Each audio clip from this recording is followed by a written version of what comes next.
はい、YouTube オーノマン TV のオーノマンです。本日のお話は忘れた頃にやってくるオーノマンの家計見直しシリーズ第2弾の本日のテーマは NHK です。もし本日の動画が面白いと思った方はいいねとチャンネルの登録をお願いします。現在無職で実家暮らし兼子供部屋おじさんの私は昨年からいろいろと家計の見直しを行っております。このシリーズで取り上げる項目はこちらになっております。前回の第1弾では水道、新聞、宅配灯油のお話をしました。まだご覧になっていない方はどうぞこちらの動画もご覧ください。本日のテーマは NHK ですが、現在我が家においては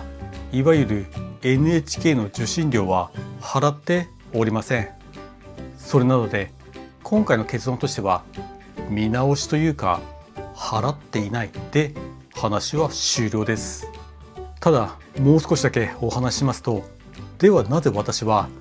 NHK の受信料を払っていないのかというと、実は NHK の受信料は支払う義務がないからです。それであるにもかかわらずテレビのある多くの家庭では誤って受信料を支払っているのが現状です。この話で前提となるのが、テレビなどの受信機のある場合は放送法第64条にのっとって NHK と受信契約を結ばなければなりません。しかし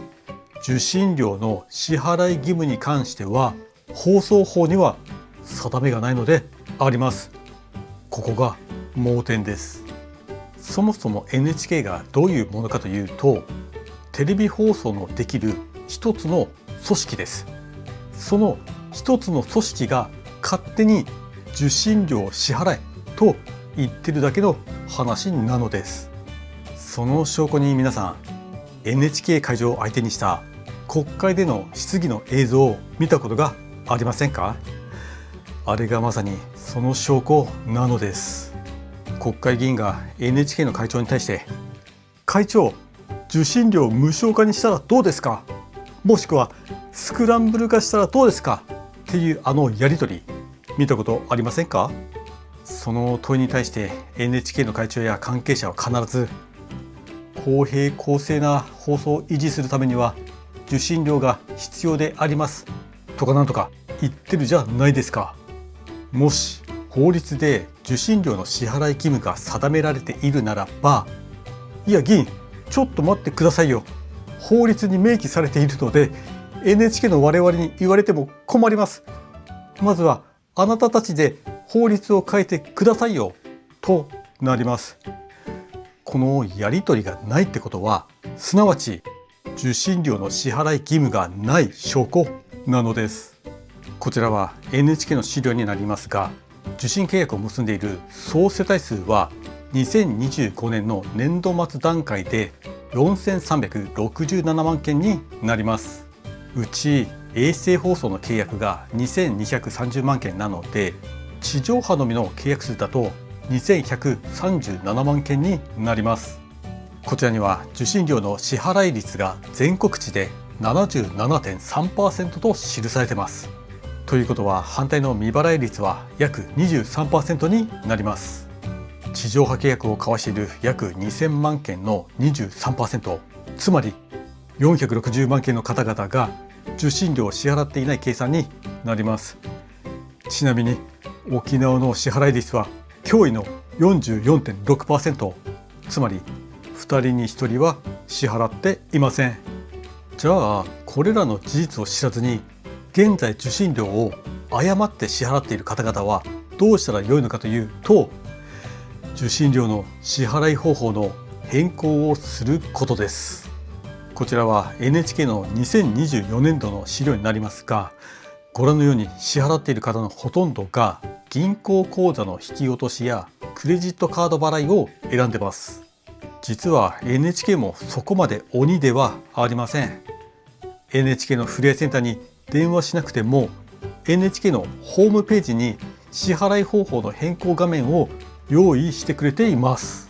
こちらは NHK のホームページの画面になりますが、ここから振込用紙の支払いに変更してください。ここれで OK です。今後は数ヶ月に1回程度 NHK から振込用紙の入った郵便物が届きますが、それはそっとご自宅の机の引き出しや戸棚の奥にしまっておいてください。これで大丈夫です。ちなみに私の元にも数ヶ月おきに NHK から振込用紙が届きますが、私はすぐにシュレッダー処理しています。 NHK では過去にこんな犯罪が起きました。信じられますか？こんな卑劣な犯罪を犯す人間のいた組織に皆さんの大事なお金を支払うなんてバカらしくないですか？ここまでの話で一つ大事になるのが、テレビのある場合は必ず受信契約を結ばなければならないことです。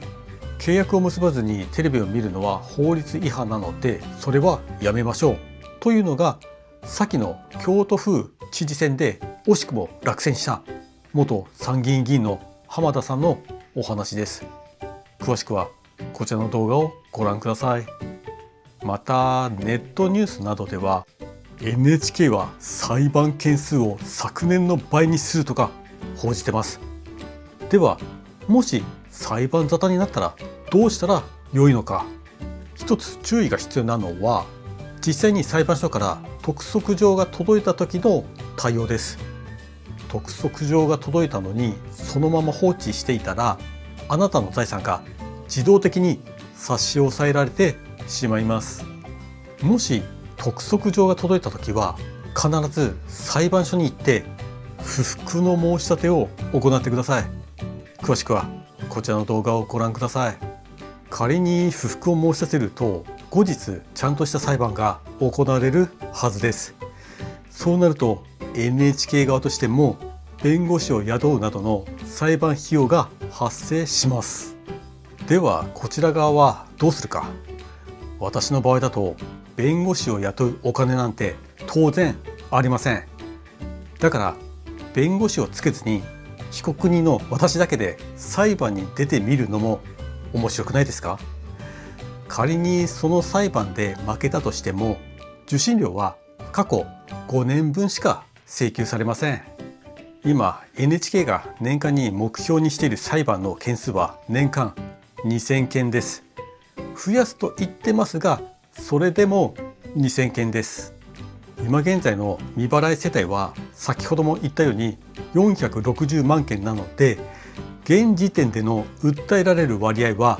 0.04% です。1万人に対して4人です。それなので今我々がすべきことは、テレビのある人は必ず受信契約を結ぶこと、そして受信料の支払い方法を振込用紙にすること、また現在受信料を誤って支払っている人は支払い方法を振込用紙に変更することです。仮に未払い世帯が契約数の半分になれば、さすがに NHK も経営的には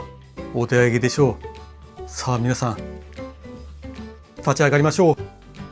本当は NHK 党の立花さんこそがこうした呼びかけをするのが彼の仕事なんでしょうけど、今回彼はうまくしてやられましたね。ところで支払いを拒否していて自宅に NHK の職員がやってきたらどうするのと言われたら、多分やってくるとしても本物の職員ではなくて雇われ派遣社員でしょう。なぜ派遣社員と言えるのか。今現在無職の私はいろいろと求人を見ているのですが、実際派遣社員の求人でそうした仕事をたまに見るからです。だから実際家に NHK が来たとしても「帰れ！警察呼ぶぞ!」と怒鳴り散らして追い返せば良いのです。ところで私の親父は生前受信料を支払っていたのかというと、払っていませんでした。私の親父は身体障害者だったので多分受信料は免除だったのでしょう。ただ腹が立つのが、私の親父の死後数ヶ月が経った頃、〇〇様の免除手続きがお済みでないようですがといった内容の封書が NHK から届いたことです。ここちらは NHK には全くコンタクトは取ってません。奴らはどこからか私の親父が亡くなった情報を手に入れたのであります。 NHK のフリーセンターに電話してどこから情報を手に入れたんだよと言ってやりたかったんですけども、とりあえず私はホームページから名義変更の手続きだけ済ませました。まずは私のチャンネルを登録してくれている4800名の皆さん、もし受信料を支払っているならば NHK のホームページから支払い方法の変更をしましょう。残念ながら NHK とで報道内容にかなりの偏りが見られます。こんな組織にあなたの貴重なお金を支払う必要はありません。もしこの件に関して何らかの動きがあった際はまた動画でお話ししたいと思います。ということで本日の動画は以上です。もしこんな NHK に対抗している男に興味のある方はぜひチャンネルの登録をお願いします。それでは皆さん、バイバイ。